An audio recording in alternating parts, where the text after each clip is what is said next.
Mbak, aku mau lihat ruangan VIP dong. Dikunci itu. Kunci. Iya, mau dilihat karena aku mau nah, buat meeting. Buat meeting. Kenapa alis gue begini jadinya? Padahal ini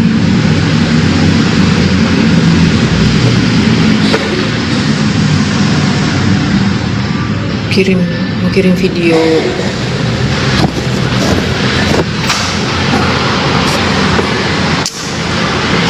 Terima kasih, Masya Allah. Air panasnya belum? Nah ini. Oh, terima kasih. Ya, thank you, Mbak. Lihat dulu itu ya. Iya, sebentar ya. Ah. Kuncinya di bawah.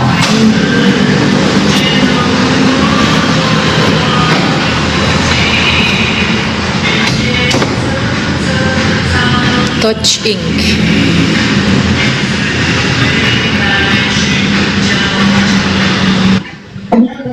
Betul. Ya, halo ya. Halo, selamat pagi.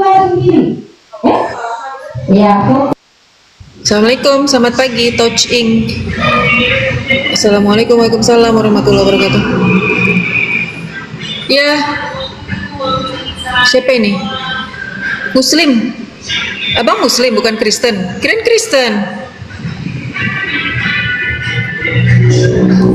Di mute itu, suaranya ke mute itu.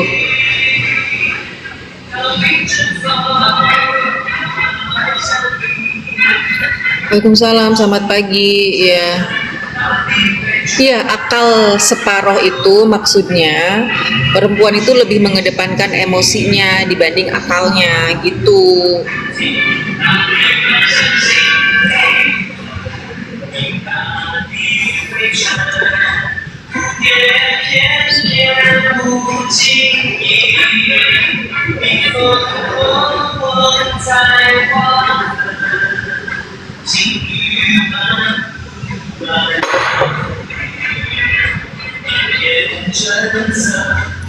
Live tentang apa?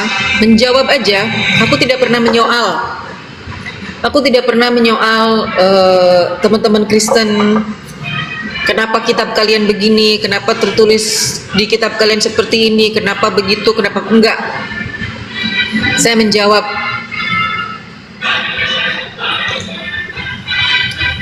Kalau kalian kan menyoal. Mungkin karena visi misi kalian kan menginjili semua yang ada di bumi gitu kan. Dan baptislah dengan nama-nama itu. Kan perintah kalian kan. Kalau dalam Islam nggak boleh, tidak ada paksaan dalam agama Islam. Kemudian dalil yang kedua adalah lakum dinukum waliyadin. Jadi tidak boleh seperti itu.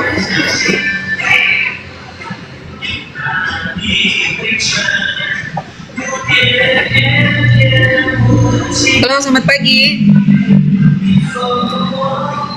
Halo, selamat pagi. Yang bilang pesta seks siapa sih? Halo. Pagi. Ya, Pagi, selamat Hus. pagi. Intan. Suaranya kecil. Ya, pagi. Gimana?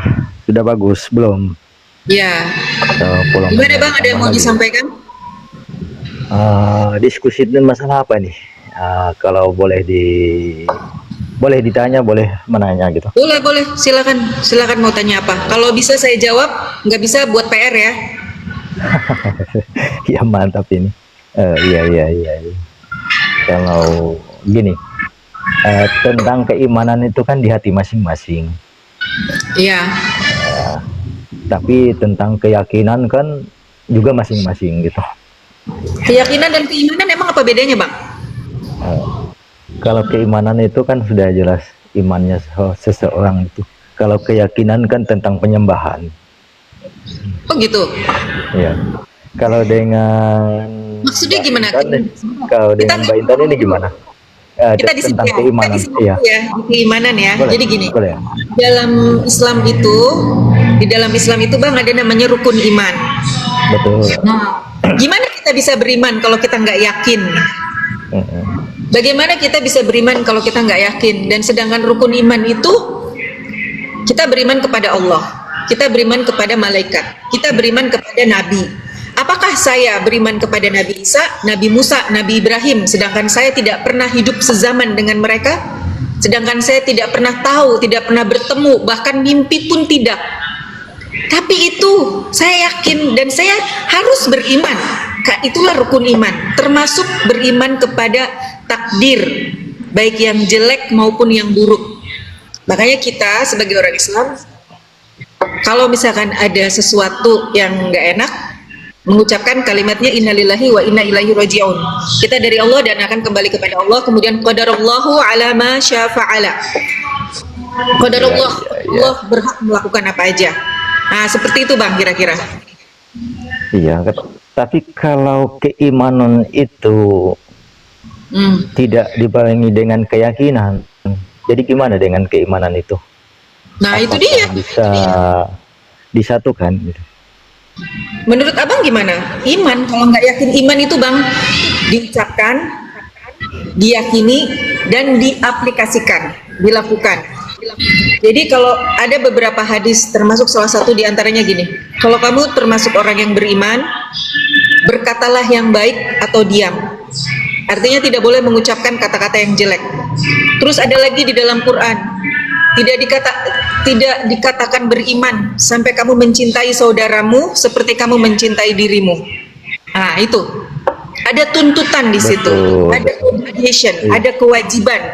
Jadi nggak hanya di mulut doang. Kalau cuma di mulut doang ngomong saya beriman, kemudian di belakangnya kita mengolok-olok, yustahzi'u, bercanda atau apa, itu bukti keimanannya apa gitu. Nah itu dia. Nah, kebanyakan manusia itu kan di situ. Siapa? Sukar. Oh boleh. Mas, aku mau lihat ruang VIP ya. Makasih. Maaf Mas, lanjut. Gimana Mas? Sorry, saya nggak dengar. Gimana tadi ya? Oke. Iya. Nah ini Mbak Intan ini tidak menanyakan tentang keimanan dan keyakinan saya gitu. Enggak. Kebanyakan menjelaskan ini. Ya, saya agak unik Mas. Saya tidak pernah menyoal keimanan seseorang gitu ya. Tidak pernah mau, katakanlah cuek, nggak peduli gitu. Silakan aja kalian mau menyembah apa gitu. Tapi kalau kalian menyoal tentang Islam, menyoal tentang Nabi Muhammad itu seperti apa, kalau saya bisa sesuai dengan kapasitas saya akan menjawab. Saya akan menjawab syubhat. Tapi kalau saya menyoal keimanan Anda menyatakan bahwa, mohon maaf, Anda dari Kristen ya, bahwa yang disalib itu adalah Tuhan, itu hak Anda, silahkan Anda meyakini itu. Tapi kalau Anda mau bertanya kepada diri Anda sendiri gitu, oh ya, kenapa orang Islam begini ya, kenapa Kristen begini, Mas, 1 menit stay di sini sebentar, saya mau ngerekam ruang VIP karena saya butuh untuk meeting, boleh nggak? Boleh. Bentar ya. 1 menit, less than 1 minute. Bentar. Mantap ini diskusinya, tidak menyoal keimanan yang lain. Jadi kawan-kawan, kalau begini semua Indonesia damai loh. Menyoal tentang keimanan agama-agama lain. Nah, ini yang lebih bagus untuk kita semua ini. Jangan kita ada ketersinggungan. Sebetulnya undang-undang kita membatasi juga sebetulnya tentang pembatasan. Ada undang-undang kawan-kawan yang di bawah, ingat itu. Jangan salah menyoal gitu tentang keimanan. Yes, I'm back. Ya, silakan. Oke, siap, mantap nih. Kalau diskusinya begini kan Indonesia damai ini. Tapi kalau menyoal yang bukan, yang diimaninya, kadang-kadang itu yang bukan menjadi damainya kita. Nggak, gini, Bang, sebentar. Mungkin Ya. bukan berarti saya kita punya gaya sendiri-sendiri dalam Betul. berdiskusi gitu ya. Jadi gini, Ya. kalau misalkan saya yakin juga teman-teman apologet Islam itu tidak menyerang. Mereka defensif gitu ya. Saya pun kalau diserang, saya akan defense gitu. Ujung-ujungnya, tapi saya tahu ujung-ujungnya itu akan hanya jadi debat kusir. Jadi tidak ada edukasi, divokasi, tidak ada pendidikan. Dan itu saya menghindari itu. Saya lebih baik mengatakan, oh ya saya tidak tahu. Saya mengatakan saya kalah debat dari Anda, selesai. Silahkan Anda berargumen gitu ya. Silahkan Anda mengatakan argumentasi Anda gitu. Dan itu it's peace of mind, selesai gitu loh. Betul. Berargumen Nah, tidak ada memang agak sulit kalau tentang diskusi keimanan dan keyakinan itu. Tetapi kalau diskusi tentang keimanan dan keyakinan itu kan semua manusia itu kan beda-beda. Si A, si B, si C itu kan Masalahnya gini, tentu Bang. beda. Eh, kalau Anda dari Kristen itu kan sependek pengetahuan saya ya, ada ayat yang memang mewajibkan Anda untuk menginjili. Ya kan, ada tugas penginjilan gitu. Terbukti dari beberapa organisasi itu kan organisasi dari pihak teman-teman Kristen gitu. Ada misionaris kan?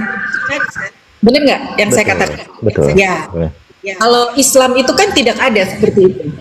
Kita juga tidak memaksa, tapi kita membentengi akidah. Kita sangat menyayangkan kalau ada orang yang murtad. Cuma rata-rata orang yang murtad itu, Bang, kita bisa tahulah datanya kenapa mereka murtad gitu. Sebabnya apa? Seperti itu. Silakan. Betul. Betul. Kalau misi itu sebetulnya tidak ada misionaris itu. Tetapi Abang dari Kristen kata-katanya apa, ada. Bang? Kristen Iya. apa, Bang? Kata-katanya ada. Kita dari Protestan. Protestan. Tetapi iya, Protestan tetapi itu tinggal ya? simple iya. Sebetulnya sama aja. Satu Kristen itu tetap satu. Cuma beda kalau Alkitabnya tetap satu, tetapi tentang cara tata ibadahnya yang beda. Beda sedikit. Kalau sama-sama saja sebetulnya. Nggak ada bedanya. Makanya tentang penginjilan itu hal yang biasa sebetulnya. Karena Tuhan Yesus itu Bapa di surga itu sudah menyampaikan baptislah Bang mereka Teteh, dalam nama Bapa dan Putra dan Roh Kudus gitu.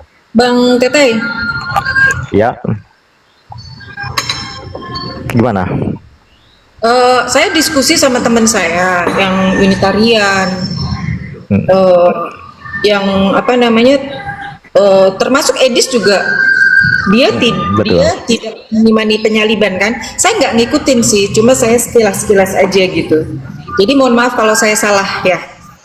Anda tadi Boleh. mengatakan sama semua Kristen, tapi ternyata mereka ada juga pernah waktu itu diskusi di API Jabodetabek, Arius ya, apa siapa? Dia beriman bahwa Yesus itu bukan Tuhan. Yesus itu bukan Tuhan. Ini ada orangnya. Selamat pagi Pak Rivaldi. Maksudnya Yesus bukan Tuhan gimana? Yesus itu utusan. Betul. Waktu Ya. saya debat offline, ya Pak Tete, waktu saya debat offline, saya moderator di situ kan. Saya moderator di situ. Ada Pendeta Rahmat, Pendeta Arom yang kemarin alhamdulillah beliau sudah mualaf, yang memutuskan untuk mualaf. Kemudian Bu Karyana, dari saya sebagai moderator gitu ya. Itu mereka beda loh. Pendeta Arom itu Tritunggal. Nah, Pendeta Rahmat, kakaknya Ibu Karyana itu justru mengatakan Yesus itu punya Tuhan gitu. Iya betul. Hah? Betul. Kemanusiaannya, di saat dia kemanusiaannya dia punya Tuhan. Padahal dia Tuhan yang sesungguhnya gitu. Ya, ya. Memang kalau tidak mendalami isi Alkitab itu, memang ada ketidakpahaman tentang isi Alkitab itu, apalagi copot-copot ayat. Nah, itu lebih tidak paham. Tetapi kalau orang satu kali saja lulus membaca Alkitab, dari Taurat, Zabur, Injil, wah, itu pasti paham isinya. Sekali membaca sudah habis, selesai dari Kejadian sampai Wahyu. Nah, dia paham, kemudian dia mendalami lagi. Nah, di situ pemahamannya akan dapat. Oh gitu ya. Beda dengan kita membaca Al-Qur'an gitu. Kalau dari Al-Fatihah sampai Anas, kita tidak dapat poinnya, apa yang menjadi poinnya. Oleh di situ sistemnya acak-acakan, copot sana, copot sini. Siapa? Sebentar, Anda menghujat Quran saya. Enak Bukan. aja sistem acak-acakan. Bukan menghujat. Ini diskusi kan, ini diskusi. Jangan katakan jangan. Sebentar. Anda bertanggung jawab. Dengan perkataan Anda ya. Iya, jangan katakan menghujat. Karena ini kan dari awal tadi sudah kita katakan diskusi. Oke. Sekarang Anda pertanggungjawabkan statement Anda bahwa tidak dapat poin dari Al-Fatihah sampai Anas. Acak-acakan Quran. Sebutkan di mana acak-acakannya. Silakan. Saya besarkan Anda. Silakan tunjukkan di mana acak-acakannya. Gini, Anda punya keyakinan dengan keimanan Anda? Iya, Pak Tete tunjukkan. Boleh. Anda punya keimanan dengan keyakinan, punya Bapak, iman dengan keyakinannya. sebentar, saya meminta Anda menunjukkan, membuktikan statement Anda yang mengatakan bahwa membaca Al-Fatihah sampai Anas tidak ada poinnya dan Quran itu acak-acakan.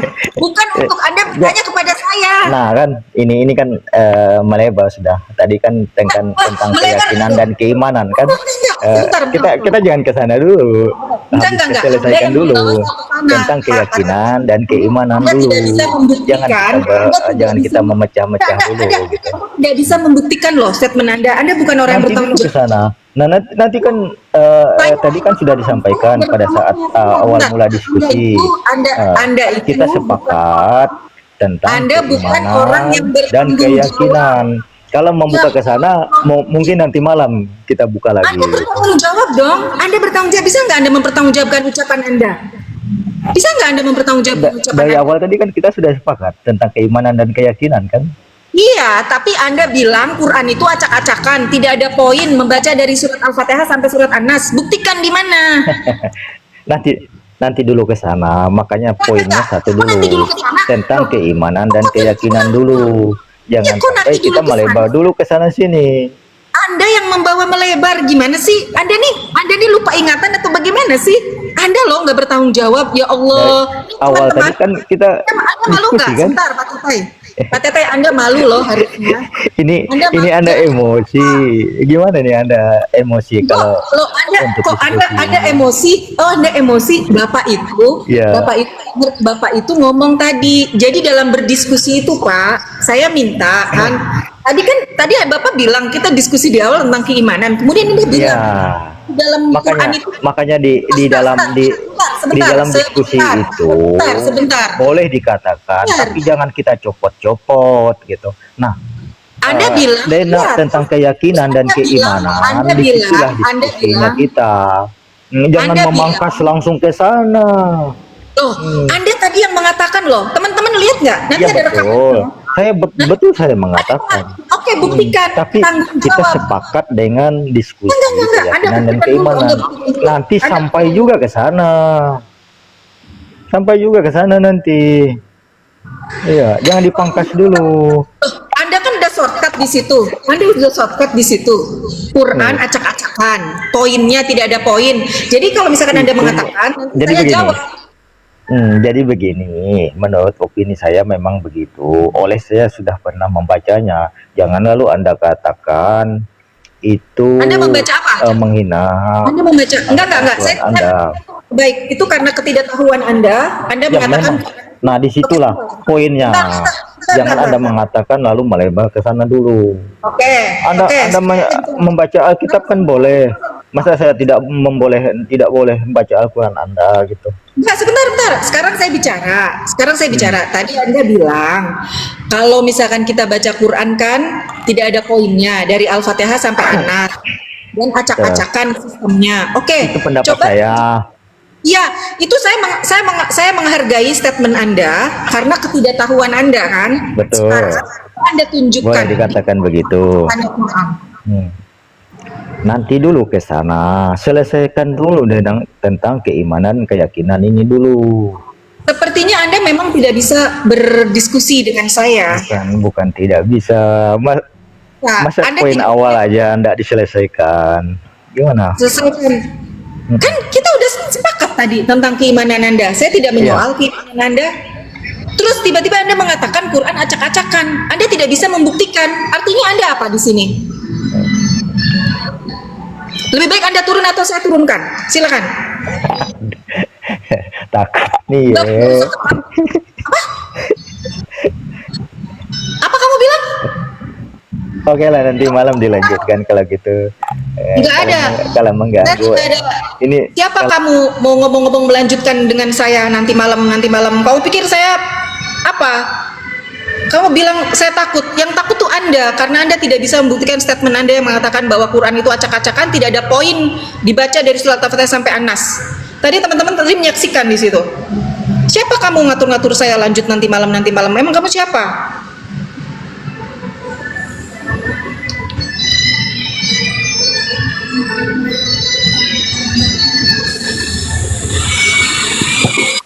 Halo, Assalamualaikum. salam. Ada yang mau disampaikan? Itu saya mau sampaikan tadi, Bu, kenapa tidak dipertanggungjawabkan? Dia bilang Al-Quran acak-acakan. Apakah bisa dia pertanggungjawabkan yang apa yang dia bilang tadi? Ya bisa, makanya saya turunin. Iya, Bu, kalau yang begitu turunin saja sebab dia tidak bisa mempertanggungjawabkan dia punya bicara. Iya. Nah, itu saya sampaikan gitu. Itu saya, Bu. Assalamualaikum. Salam, terima kasih. Iya, jadi dia kan tadi tanya, kenapa ibu nggak tanya tentang keimanan saya katanya. Saya bilang saya nggak tertarik. Saya nggak merasa penting untuk bertanya tentang keimanan seseorang. Silakan aja orang mau menyembah apa gitu, silakan urusan mereka gitu. Buat saya tidak ada ketertarikan selain daripada saya mempelajari Al-Quran, selesai.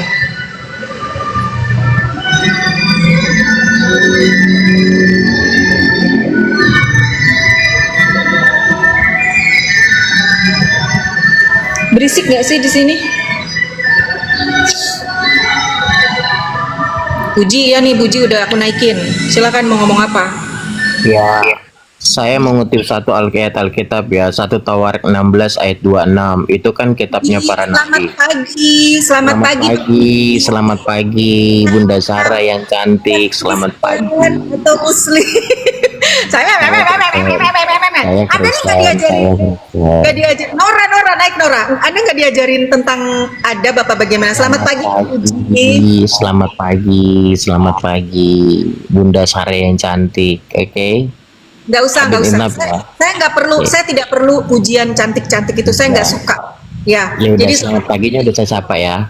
Selamat paginya udah saya sapa, oke. Nah, terus 1 Tawarik 16 ayat 26 kitabnya para nabi, kitabnya Musa bilang bahwa nih ya, sesembahan bangsa-bangsa lain itu berhala. Yang ngomong itu Tuhannya Musa loh. Nah, bangsa lain itu berarti kan termasuk di situ adalah bangsa Arab. Nah, kalau siapa? Tuhan Kata siapa bangsa lain termasuk bangsa Arab? loh, kan di luar bangsa Yahudi ya bangsa Arab ada. Bangsa Itu kan Indonesia, tidak masuk. bangsa Nusantara. Bangsa Indonesia juga. Nah, ingat ya, kita fokus dulu. Kamu cek datanya di situ. 1 Tawarik 16 ayat 26. Ya. Nah, sesembahan bangsa lain itu kan berhala, termasuk bangsa Arab. Nah, kamu jawab dulu Tuhan. Saya kan mengulangi perkataan Tuhan doang. Ya, kamu jawab dulu Tuhan itu. 1 Tawarik apa? 1 Tawarik berapa? 16. Saya typing di bawah. Saya typing. Nggak apa-apa. Bangsa Arab itu kan tidak represent Islam. Dari sebentar, aku jawab ya, Puji jangan dipotong ya. Dari semenjak Nabi Nuh, mereka sudah menyembah berhala. Mana datanya Sarah? Surat Nuh ayat 23. Berhala namanya Ya'uq, Nasr, Yagus, ada berapa tuh berhala nih? Terus masalahnya di mana? Ya, artinya gini, jauh-jauh hari Tuhannya Musa itu kan sudah mengingatkan ya bahwa sesembahan di luar dari bangsa Yahudi itu berhala. Ya, nah termasuk sebentar, termasuk di situ sesembahan Tuhan negeri Mekah, An-Nahl 91 ya, sampai 93, 91 atau 93 ya. Jadi ya sedikit lagi. Artinya kesimpulan di sini nggak ada artinya. Sebentar aku jawab dulu. Nggak ada artinya. Jadi nggak ada artinya, nggak ada jadi. Kamu dengar dulu. Kamu membawa narasi ke sini. Di luar bangsa Yahudi, negeri Arab menyembah berhala. Saya katakan betul. Ada orang namanya Amr bin Luhai. Dia sebelum Rasulullah datang, sebelum Rasulullah membawa risalah Islam, Amr bin Luhai membawa berhala dari Damaskus, dari Syams. Karena dia mengkopi, dia pikir perbuatan orang Syam waktu itu dengan menyembah berhala itu adalah suatu kebaikan. Dibawalah, ditaruh di atas Mekah, di atas Ka'bah. Kalau kamu membawa dalil surat An-Nahl ayat berapa tadi? 95 bahwa aku tidak diperintahkan untuk menyembah Tuhan negeri Mekah. yang negeri itu telah dibersihkan dari berhala. Kamu bisa baca nggak di situ? Ya, oke, saya lanjut ya. Nah, Enggak. Kamu bisa baca nggak? Jangan lanjut dulu. Kamu paham dulu, baru kita lanjut. Kalau kamu nggak paham, kamu nggak usah ngomong di sini. ya, oke, saya lanjut. Kalau dibersihkan, ingat ya. Paham nggak? Kamu paham nggak? Kalau Iya, dibersihkan, aku kan paham. Puji, Iya, kamu makanya dengar sebentar. baik-baik. Puji, kamu dengar baik-baik ya. Kamu dengar baik-baik. Kamu masuk sini, saya ingatkan kamu untuk selamat pagi. Kamu nggak ada adab. Yang kedua, kamu maksa saya untuk mengikuti pemikiran kamu. Nggak bisa. Jadi, artinya nggak bisa kayak begitu. Kamu paham nggak maksudnya itu? Jangan sampai nanti kamu masuk room lain lagi, kamu ngomong hal yang seperti ini. Paham nggak? Yaudah, gantian bicara, paham, gantian ya. Jadi, kalau kau bilang itu dibersihkan, sebentar dong. Kalau kau bilang itu dibersihkan, ya sebentar. Kalau kau bilang itu dibersihkan, ingat ya, apa yang dikatakan oleh Tuhan Musa itu, mau itu Arab dibersihkan atau tidak, itu udah di luar Yahudi. Oke, karena itu udah di luar Yahudi, ya, karena itu udah di luar Yahudi. Sampai sekarang pun sesembahan di luar dari bangsa Israel. Kok disconnected? Kenapa? Kenapa dia disconnected? Belum selesai aku mendengarkan dia bicara itu. Kenapa dengan sesembahan di luar bangsa Israel? Kenapa? Ada apa rupanya dengan bangsa Israel? Allah jelaskan di surat Al-Baqarah bagaimana bangsa Siriwil itu, orang Yahudi itu. Kenapa? Puji, kalau kamu masih dengar di sini ya, coba ini kamu dibuka, jebret gitu, dibuka. Jangan dari Nabi Musa, dari Nabi Ibrahim dong kalau mau bicara. Kalau mau bicara tentang sesembahan, tentang Allah, dari Nabi Ibrahim, jangan dari Nabi Musa. Terus apa masalahnya dengan Bani Sriwil? Apa masalahnya dengan orang Yahudi? Wa makana Ibrahima Yahudiyan wala Nasraniyan. Nabi Ibrahim itu bukan pengikut agama Yahudi dan Nasrani, tetapi dia adalah seorang hanifan, musliman, wa makana minal musyrikin. Dia seorang yang hanif, yang lurus, musliman, berserah diri, berislam. Wa makana minal musyrikin, dan dia bukan termasuk orang yang musyrik. Jadi kalau kamu berbicara, kamu mengatakan bangsa Arab represent Islam, kamu salah. Bangsa Arab tidak represent Islam. Rasulullah diangkat dari bangsa Arab, terus kamu nggak mengakui kenabian kamu. Aku katakan sama 260 penonton di sini, sebelum si Puji dan kawan-kawannya tidak mengakui kenabian Nabi Muhammad, di zaman kaum Quraisy aja lebih parah dari Puji, mereka nggak mengakui kenabian Nabi. Terus kenapa? Mereka tidak menerima gitu loh. Mereka tidak mau mengakui bahwa Muhammad itu adalah Nabi, utusan Allah, nggak mau. Terus masalahnya apa buat kita sekarang? Rasulullah aja dihina, dicaci, dimaki, dibilang orang gila, dibilang tukang sihir, dibilang semua segala macam, karena mereka tidak mau mengakui. Siapa? Kalau orang wahyu dia udah jelas, mereka ada kedengkian dalam hatinya. Mereka nggak mau kalau nabi-nabi itu di luar daripada bangsanya mereka, ya kan? Dan kelakuan mereka sebelumnya tuh sering membunuh para nabi, ya kan? Nah terus kamu ngomong-ngomong Wahyudi, ngomong-ngomong Sriwil, kamu diakuin nggak? Kamu diludahin. Kamu diludahin sama dia. Jangan berbicara, jangan coba-coba ngomong sama saya, mengatur saya, cara diskusi saya ya, mempetakompli, jadi, berarti, kamu berarti. Gak bisa seperti itu, Puji. Tadi mungkin diturunin kali sama Momod. Sorry ya, tapi kalau kamu denger baguslah. Halo, selamat pagi. Halo. Salam. Halo.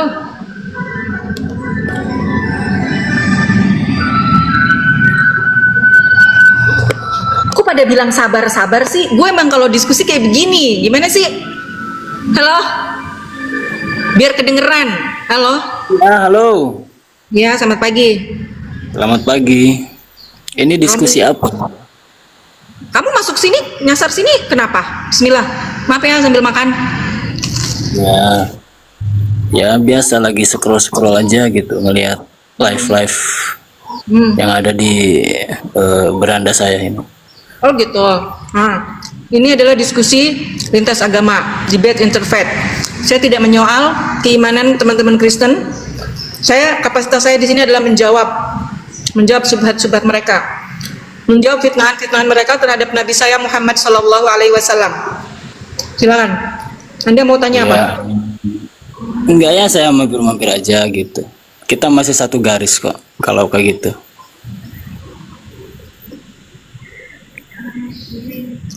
Oke. Ada yang mau disampaikan lagi Bang Romi?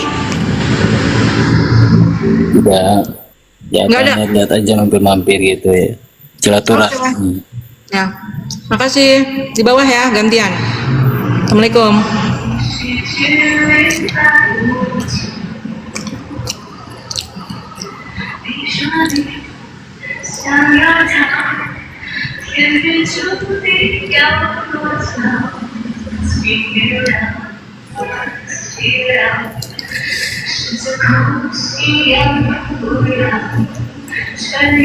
Tuh mulai deh mereka ngomong kayak gini. Ih, biarinlah mereka sedang menginikan ajaran kasihnya mereka. Mulai mereka.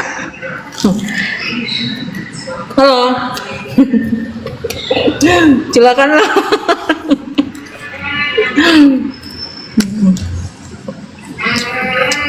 Robert Sitorus.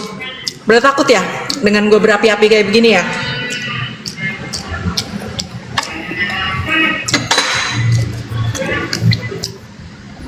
Mulai deh. Habis, udah selesai. Udah, kalau udah selesai udah. Nggak perlu digas. Gue nggak suka aja orang ngatur gue kayak begitu. Diskusi apaan kayak begitu? Ngatur-ngatur.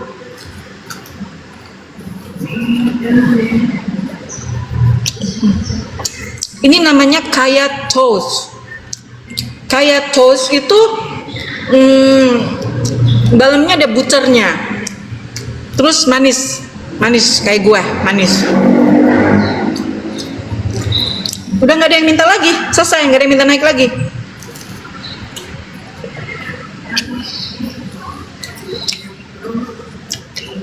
Itu urusan kalian. Kalau kalian merasa tersenggol dengan Al-Quran, ya kalian introspeksi diri lah.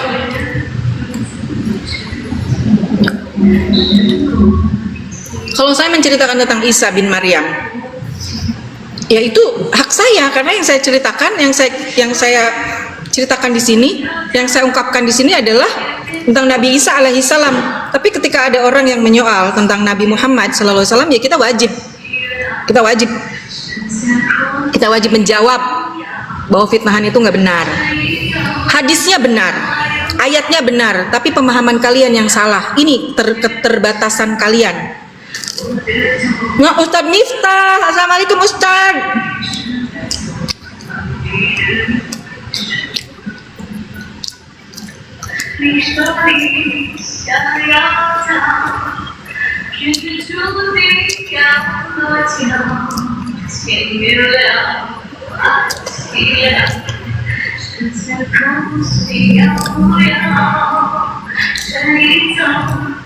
Karena Nusa Indomesin, mendingan lu naik deh. Karena Muhammad tidak memberikan contoh teladan yang baik, Mbak. Makanya banyak orang yang tidak mengakui. Oh ya, kamu tahu nggak? Rasulullah itu dikasih gelar Al-Amin, saking terpercayanya dari muda. Makanya mereka nggak mau tuh menerima Nabi tuh. Mereka nggak mau, cukup Al-Amin. Kenapa sampai dikasih gelar Al-Amin? Karena terpercaya. Tapi ketika Rasulullah diangkat menjadi Nabi, mereka nggak mau terima. Kenapa? Karena hasad lah, karena hatinya nggak beres. Coba aja lihat nih, ngomongnya Muhammad selangkangan apa.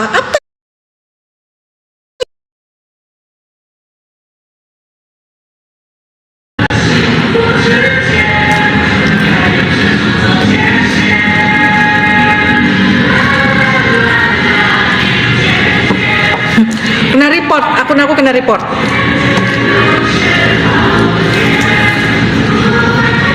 Kampret emang. Kenapa kena report ya? Apakah karena aku menyebut Sriwil? Ya rungkat tadi, langsung kena report. Kenapa itu? Karena aku berapi-api apa kenapa?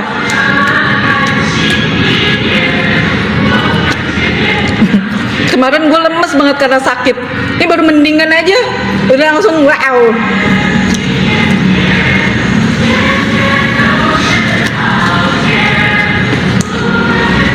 Istijmar itu iya berapi-api.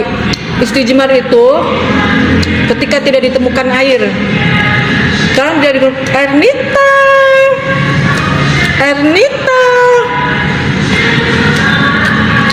Sekarang zaman air udah di mana-mana, tisu udah di mana-mana, tisu basah ada. Kenapa mau bahas istijmar lagi? Saking kerennya ajaran Islam. Batu yang bersih itu caranya. Kalau kalian di padang gurun, beda dengan kontur di Indonesia. La haula wala quwata illa billahil aliyil azim. Hey, Ernita kena report.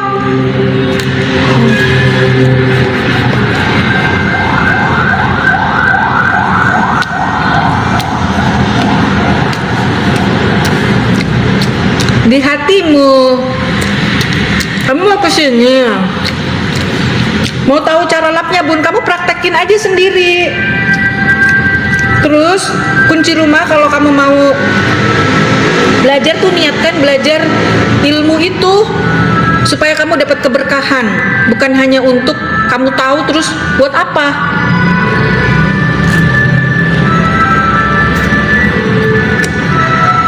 Praktekin aja sendiri. Baca, kan katanya Google di internet semua bisa ada semuanya. Praktekin. Ernita,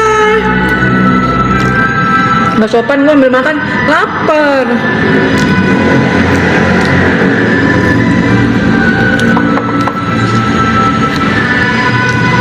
Diharapkan ada air zam-zam. Iya, terus kenapa masalahnya?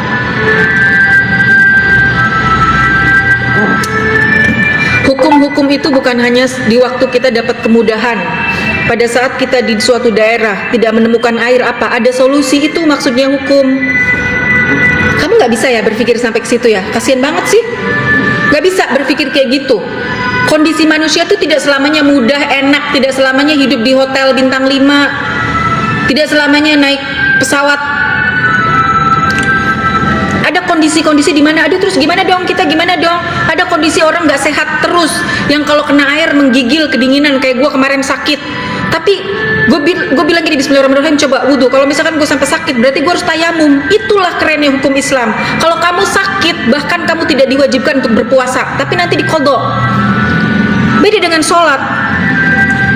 Kalau misalkan kamu dalam keadaan sakit, kamu nggak bisa kena air itu akan membuat kamu sakit.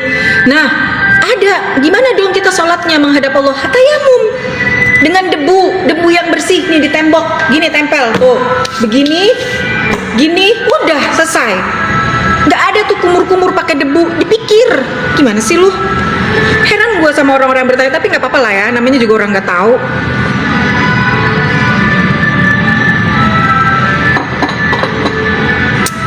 Ernita, apakah Anda masih di sini, Ernita?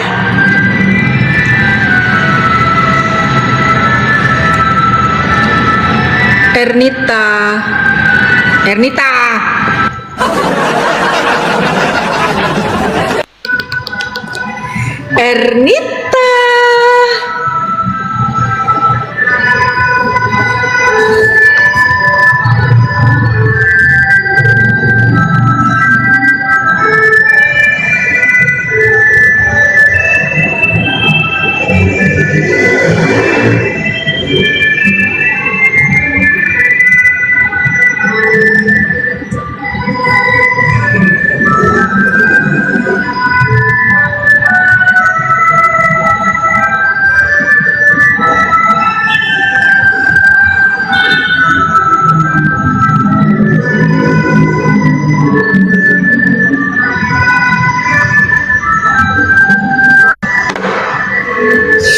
Jadi sempat rungkat. Itu nggak tahu tuh rungkat mungkin karena apa ya? Mungkin karena aku berapi-api gitu, atau karena aku menyebut-nyebut Sriwil gitu, menyebut-nyebut Wahyudi gitu ya. Jadi padahal aku udah dikasih sama siapa tuh TikTok anti rungkat.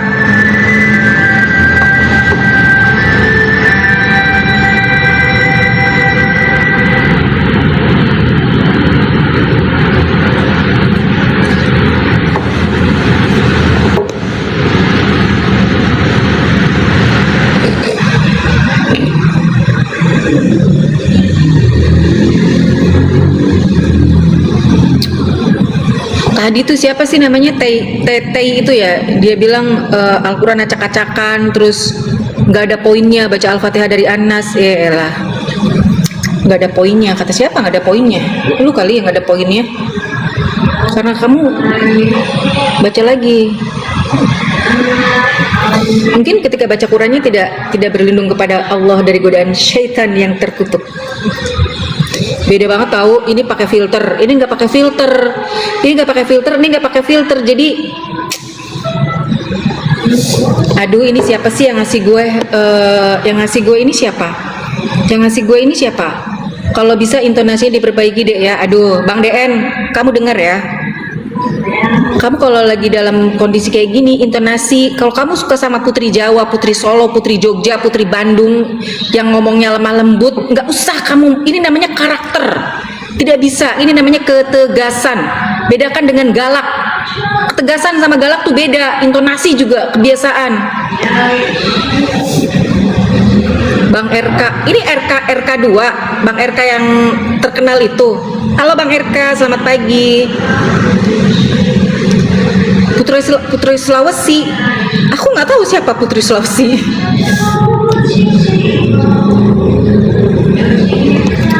Sulawesi nih bos, aku ada nggak darah Sulawesi ya, darah Aceh.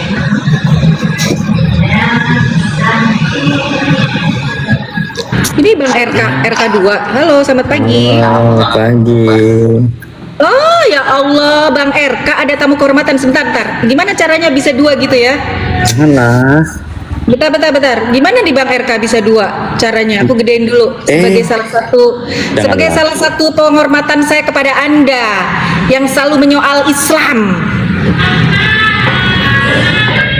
Apa kabar Bang RK? Jangan gitu lah. Puji Tuhan, alhamdulillah baik.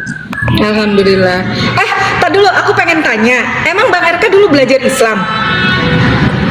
Di ajaran tuh sama si Wapi, Masa?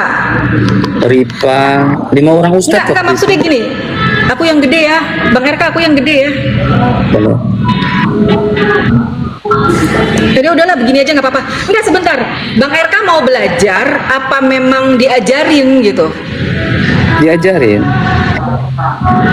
Oh, jadi bukan dari keinginan Bang RK sendiri ya? Sempat ada keinginan. Nggak munafik lah, ada keinginan. Bentar, aku pernah stitch video Anda satu yang menyoal tentang Ammar bin Luhai dari buku Sirah Nabawiyah Safiur Al-Mubarak Furi. Iya. Itu Bang RK, sorry nih, Bang RK ngambilnya kurang jujur, nggak semua gitu loh. Bang RK nggak menceritakan siapa Ammar bin Luhai itu. Bang RK langsung memotong. Iya betul, tapi Bang RK memotong bahwa inilah Islam membawa berhala. Boleh nggak aku ceritakan sebentar siapa Ammar bin Luhai? Aku nggak bilang itu Islam, aku bilang itu kan pertanyaan Kak Bukti. Nah, apakah Ammar bin Luhai adalah sama seperti Islam, itu kan pertanyaan. Beda kan pertanyaan dengan pernyataan toh. Enggak, Bang RK videonya aku stitch, jadi aku bikin reaksi, terus sempet video itu kayak di take down gitu. Dan terus tapi aku bilang gini, aku kan jadi konfirmasi lagi tuh, bener nggak sih, lupa inget apa emang aku yang salah. Aku baca lagi sirahnya, ternyata memang Ammar bin Luhai itu adalah orang Quraisy, petinggi Quraisy, salah satu yang memang dianggap jujur, yang memang dianggap lurus. Dia melakukan perjalanan ke Syria. Nah, dia mengadopsi ke Syams, dia mengadopsi kegiatan orang-orang di sana itu, Bang RK, menyembah berhala.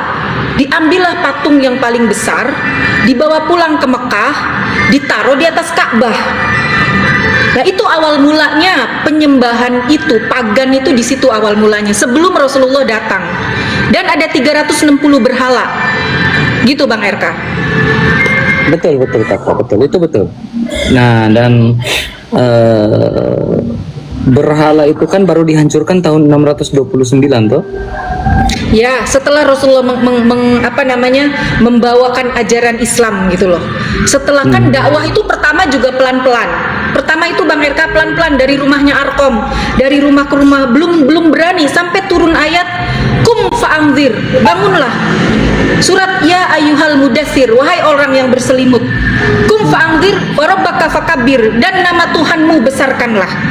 Baru tuh berani keluar. Kemudian masih apa? Masih Rasulullah masih dilemparin. Dibilang gila, dibilang tukang sihir. Ya, itu kan begitu. tuduhan dari orang-orang kafir pada saat itu, sehingga salah satunya kan di Al-Hijr ayat 6. Iya, itu Ya. pernyataan siapa? Bang Erka bisa jujur nggak? Al-Hijr ayat 6 itu pernyataan siapa? Ya, itu pandangan orang-orang kafir yang tidak menyukai Rasulullah kan. Pinter. Tepuk tangan dulu Bang Erka. Saya orangnya fair kok, Kak. Termasuk teman-teman Bang Erka kalau typing, ini Sarah itu lihat Ya. gini. Kak Sarah, saya ini orangnya fair kalau diskusi. Mantap. Ya, jadi yang membuat saya pertanyaan besar itu begini, Kak Sarah. Tahun 629 kan baru berhala itu dihancurkan. Nah, berarti berselang sekitar 6 sampai 7 tahun setelah kenabian Muhammad. Ya kan? Nah, pertanyaannya, selama 9 tahun itu atau 7-8 tahun itu baru berhala dihancurkan itu, apakah Nabi juga tawaf kepada 360 berhala itu? Tidak. Jadi gini, sependek pengetahuan saya Bang Erka, teman-teman muslim, mohon maaf kalau saya dalam menyampaikan ada yang salah, silahkan dikoreksi, saya menerima kritikan. Rasulullah tidak pernah bertawaf, karena bertawaf maksudnya di hadapan berhala itu. 13 tahun Quran turun itu Bang Erka, 13 tahun wahyu turun itu, perintahnya tauhid. Perintahnya berislam, berserah diri, menyembah satu-satunya Allah. Itu pun belum turun perintah sholat itu, Isra Mi'raj itu, kenabian Nabi ke langit itu setelah meninggalnya Khadijah dan pamannya. Isra Mi'raj itu tahun 13-12 Hijriah perintah sholat turun. Jadi 10-13 tahun pertama benar-benar tauhidnya dikuatkan. Gitu loh Bang Erka. Kalaupun ada ritual seperti itu tuh dari zaman dulu mereka bertawaf tidak memakai baju di depan patung-patung. Mereka seperti itu, tapi Islam tidak mengajarkan seperti itu Bang Erka. Silakan. Apakah kakak bisa menjamin bahwa Rasulullah juga tidak ikut takwaf dan naik haji ya kepada 360 berhala pada saat itu? Tidak mungkin lah. Kalau misalkan Gini, jamin, Kak. pastilah. Bang Erka, pertanyaannya sebentar Bang Erka, pertanyaan Anda salah loh. Kalau Anda bisa menjamin atau tidak dengan keimanan, saya pasti jawab tidak dong. Misalkan saya tanya sama Bang Erka, Bang Erka bisa menjamin nggak bahwa yang disalib itu Yesus dengan keimanan? Tapi kan ada yang kontradiksi, bener nggak? Kalau jadi Kontradiksinya di mana? ada orang yang tidak meyakini bahwa Yesus disalib kan? Ada nggak? Nah, itu kan dari kalangan Ya, maksud aku ada. Basilides. Ya, tapi maksud aku ada kan yang tidak percaya? Yang tidak percaya kan bukan Kristen, Apa?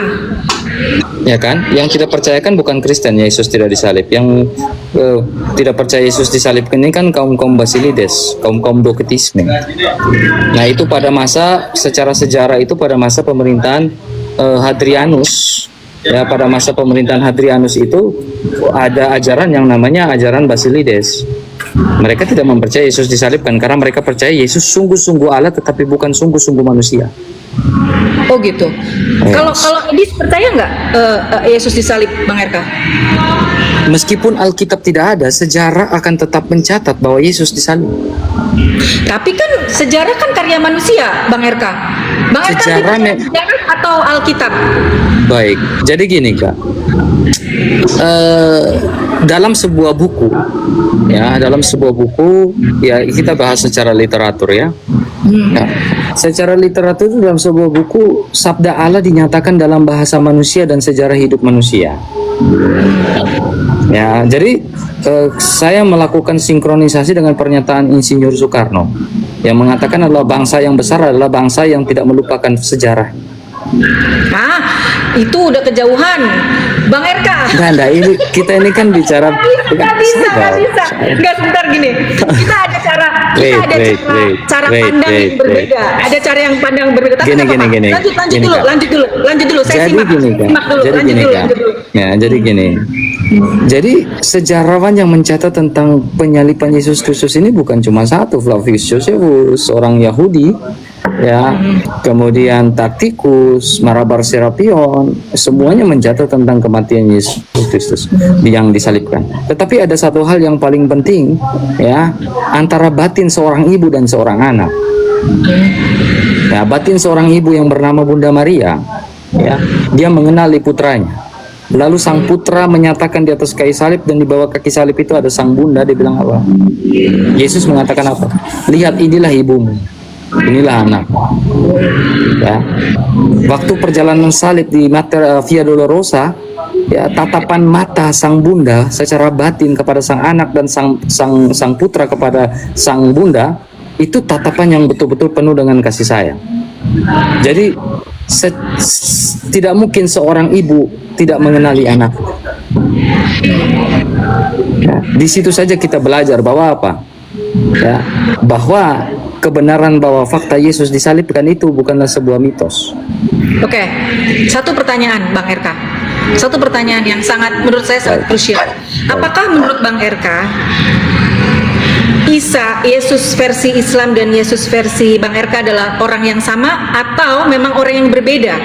Orang yang sama tapi cerita berbeda, atau memang orang yang berbeda, dua manusia yang berbeda, dua apa? Baik, saya belajar secara objektif ya Kak ya. Saya tidak mau menyudutkan salah satu dari kedua belah pihak, atau Islam atau Kristen, tapi kita bicara objektif, bukan subjektif. Ya, berarti kalau kita bilang dua-dua orang berbeda, kenapa ceritanya berbeda dan juga silsilahnya berbeda? Berarti salah satu dari kedua ini mana yang palsu dan mana yang asli. Ya, bagaimana cara kita menilai mana yang palsu dan mana yang asli? Kalau kita melihat secara Alkitab, Alkitab pasti bilang itu yang asli. Kalau lihat secara Al-Quran, pasti Al-Quran bilang itu yang asli. Subjektif. Jadi bagaimana kita mendapatkan keobjektifan itu? Bukan gitu Bang. Karena kalau dua yang berbeda, saya kan tanya Bang RK secara pribadi. Menurut Bang RK, mereka ini emang sama atau memang beda? Beda. Beda ya? Nah, kalau beda berarti ada dua, mana yang asli dan mana yang palsu toh? Bukan gitu. Jadi beda ceritanya atau beda orangnya? Kalau beda orangnya pasti ada salah satu yang palsu. Tapi kalau beda cerita, orangnya sama, tapi ceritanya ada salah satu yang palsu ceritanya. Saya kenal Bang RK nih. Ternyata ada Beda orang orangnya dan beda. Kalau menurut Bang RK, beda orang dan beda cerita. Menurut Bang RK, beda orang dan beda cerita ya. Ini kenapa Beda orang, pada beda. ngomong rudal apa sih ini Bang RK? Pada ngomong apa sih ini? Maksudnya aku nggak ngerti loh. Aku tuh orang yang paling Katanya nggak- katanya aku cekin sama hamilin cewek katanya, jadi bilang rudal gitu ya. Gak apa-apa lah, hal biasa itu, namanya orang mau fitnah itu hal biasa. Saya nggak terlalu pusing. Kalau benar ya pasti saya inilah, tapi nggak usah bahas, nggak penting itu karena nggak benar. Jadi gini kan, ya lebih baik yang jelas-jelas aja kayak Kasara gitu kan, ukti-ukti gitu kan, manis gitu ya. Dan Ini manis Oke, nih, teh jadi tarik. gini. Teh tarik manis, teh tarik. Udah sarapan belum? Jadi gini kan. Bang Eka. Udah. Jadi gini kan, ya saya bisa pastikan bahwa itu dua sosok yang berbeda, itu saya bisa pastikan. Ya, tetapi pembahasan tadi itu memang cukup seru. Memang dua pembahasan antara Yesus dan Isa ini seru, dan juga pembahasan tentang Rasulullah ya dalam Sirah Nabawiyah. Ya, saya baca Sirah Nabawiyah itu beberapa versi, banyak sekali ya. Saya cukup membaca. Saya orangnya fair. Ya, Amr bin Luhai seorang pagan Quraisy, betul, pagan Quraisy. Betul. Ya. Nah, yang menjadi persoalannya itu adalah jikalau memang tidak ada sebuah pembuktian bahwa Rasulullah juga tidak melakukan tawaf kepada 360 berhala, karena itu kan berlangsung 7-8 tahun itu kan. Nah, kalau tidak ada literatur dan literasi, ini yang menjadi persoalan, karena ada sebuah ayat Al-Quran yang saya baca di dalam surah Al-Hajj ayat 52. Ya. Baik, surah Al-Hajj ayat 52, kalau kita buka dalam tafsir Ibnu Katsirnya itu ya. Ya, dalam tafsir Ibnu Katsir itu kita membaca bahwa ya, Rasulullah membacakan surat-surat kan. Yaitu itu kan berhubungan dengan surah An-Najm ayat 19 kan sampai 21 tentang Al-Lata. Surat Al-Hajj ayat berapa tadi? 52. Kita baca dulu, Bang. Sambil kita buka tafsirnya satu-satu biar enak. Baik. Saya orangnya fair, Kak. Saya nggak ada niat menjatuhkan.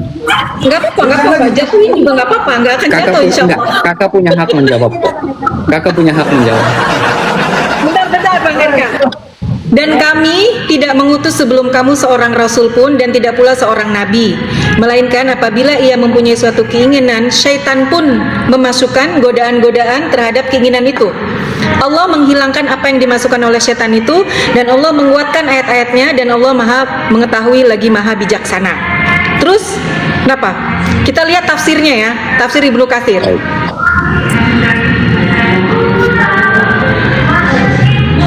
Tafsir Ibnu Katsir. Tapi di sini Inggris nih, Bang Erka. Kalau Iblis yang... memasukkan godaan kepada siapa tuh? bentar. Ini bahasa Arab lagi.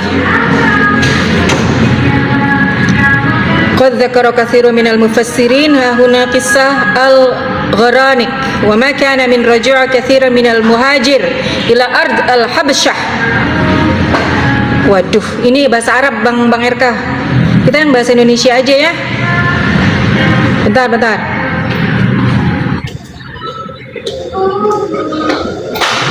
Jalalain.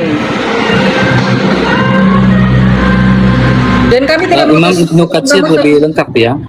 Imam Ibnu Betul. Katsir lebih lengkap. Betul. Rasul adalah seorang nabi yang diperintah untuk menyampaikan wahyu, dan tidak pula seorang nabi, yaitu orang yang diberi wahyu akan tetapi tidak diperintahkan untuk menyampaikannya. Jadi beda nabi dan rasul, melainkan apa yang membacakan oleh setan, membacakan Al-Quran. Setan pun memasukkan goda-godaan terhadap bacaannya, membisikkan apa-apa yang bukan Al-Quran. Membisikkan apa-apa yang bukan Al-Quran dan disukai orang-orang yang ia utus kepada mereka. Sehubungan dengan ini, Nabi SAW pernah mengatakan setelah membaca surat An-Najm, yaitu sesudah firman-Nya, maka apakah patut kalian, hai orang-orang musyrik, menganggap Lata, Uzza, Manat, dan Hubal? Lalu beliau mengatakan bintang-bintang yang ada di langit itu sungguhnya manfaatnya dapat diharapkan untuk melempar setan. Orang-orang musyrik yang ada di hadapan Nabi kala itu merasa gembira mendengarnya. Hal ini dilakukan oleh Nabi di hadapan mereka, dan sewaktu Nabi membaca ayat di atas, lalu setan meniupkan godaan kepada lisan Nabi tanpa ia sadari, sehingga keluarlah perkataan itu dari lisannya. Maka malaikat Jibril memberitahukan kepadanya apa yang telah ditiupkan oleh setan terhadap lisannya itu. Lalu Nabi merasa berduka cita atas peristiwa itu. Hati Nabi menjadi terhibur kembali setelah turunnya ayat berikut. Allah menghilangkan, membatalkan apa yang ditiupkan oleh setan itu, dan dia menguatkan ayat-ayatnya, memantapkannya, dan Allah maha mengetahui apa yang telah dilancarkan oleh setan tadi di dalam memberitakan kesempatan kepada setan untuk dapat menunggu godaan pada Nabi, dan dia berbuat apa saja yang dia kehendaki.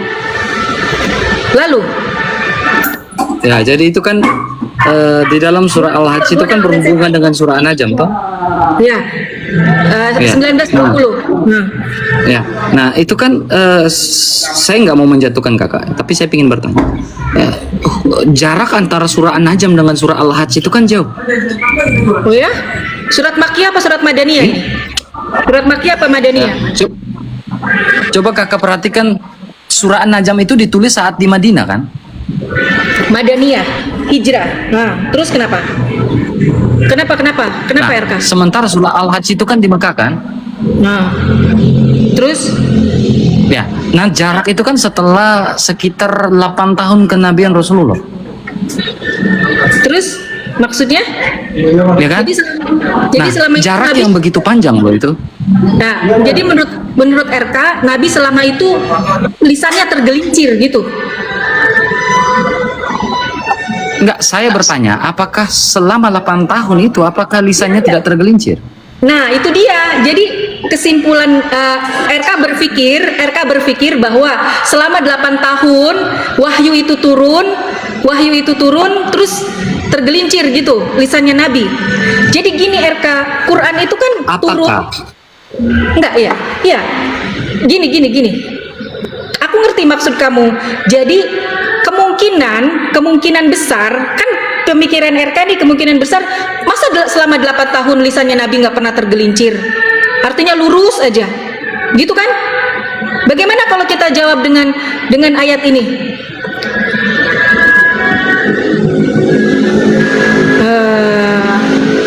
Tidak ada yang diucapkan oleh Nabi itu kecuali wahyu. Dia mengatakan tidak berdasarkan hawa nafsunya. Aku buka ayatnya ya. Wa ma yantiqu anil hawa, surat An-Najm juga ayat 3. Wa ma yantiqu anil hawa, dan dia tidak berucap Al-Quran dengan penjelasannya berdasarkan hawa nafsunya Nabi. RK, kalau cara berpikir RK seperti itu, nggak apa-apa, sebentar. Aku ngerti maksudnya RK mungkin kritis ya. Kok Quran bisa begini gitu? Kok Nabi bisa tergelincir? Apakah dalam jarak waktu dari Makkiyah dan Madaniyah itu tidak ada kesalahan, tidak ada error gitu kan? Tapi kalau cara berpikirnya kayak gitu, kayaknya nggak match. Karena RK tidak membaca ayat-ayat yang lain. RK tidak cukup objektif untuk menguatkan persepsi kamu. Wah, Nabi kayak begini nih. Tidak dikuatkan dengan ayat-ayat yang lain. Bagaimana dengan ayat ini? Wa ma yantiqu anil hawa in huwa illa dzikrun wahyun yuha. Gimana RK? Baik Kak. Jadi saya gini. Ya. Jadi gini Kak ya. Kakak mau bertanya iman saya juga boleh. Enggak. Jadi gini Kak ya. Jadi gini Kak ya. Saya menghormati teman-teman Kristen ya, tapi kalau misalkan kalian udah mulai menghujat, itu baru aku punya hak jawab gitu ya RK. Silakan RK. Ya. Jadi gini Kak. Jadi jikalau memang ada di dalam surah Al-Hijr bahwa Rasulullah itu adalah kekasih Allah dan senantiasa dijaga oleh Allah dan malaikatnya, ya kan? Nah, jikalau demikian, ketika Nabi Muhammad tergelincir dan mengatakan tentang garanet itu adalah pemberi syafaat di dalam Ibnu Katsir, ya, di mana malaikat Jibril dan di mana Allah, ketika apakah tidak dijaga saat dia mengucapkan itu, dan sehingga setan memasukkan godaan-godaan pada lisan Nabi. Barusan di tafsir Jalalain tadi dijelaskan, Jibril ketika setan berusaha meniupkan, Jibril langsung datang kan? Tadi di tafsir yang aku baca. Terus Ya. RK masalah gini, ya sebentar. Terus masalah gini lagi. Kalau kamu bertanya di mana Allah, di mana Jibril. Nah, gini, ketika Rasulullah juga didatangi oleh rabi-rabi Yahudi, mereka bertanya tentang Ashabul Kahfi. Rasulullah tidak mengucapkan insya Allah. Berapa hari itu wahyu nggak turun? RK. Berapa hari itu wahyu nggak turun? Ashabul Kahfi ini yang 7 pemuda tertidur itu kan? Iya.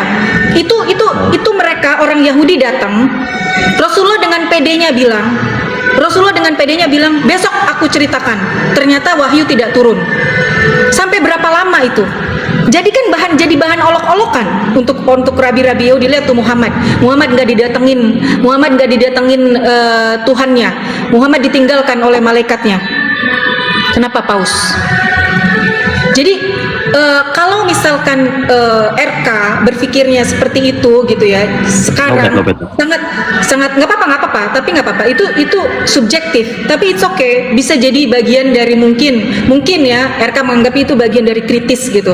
Tapi kalau aku melihatnya ya wajar karena memang keimanan berbeda dan tidak mungkin menurut RK banyak sekali kejanggalan sehingga narasi yang di atas dibangun bahwa Nabi Muhammad adalah nabi palsu menurut RK gitu, dan teman-teman yang tidak mengimani kenabian Nabi Muhammad ya wajar aja lah orang ini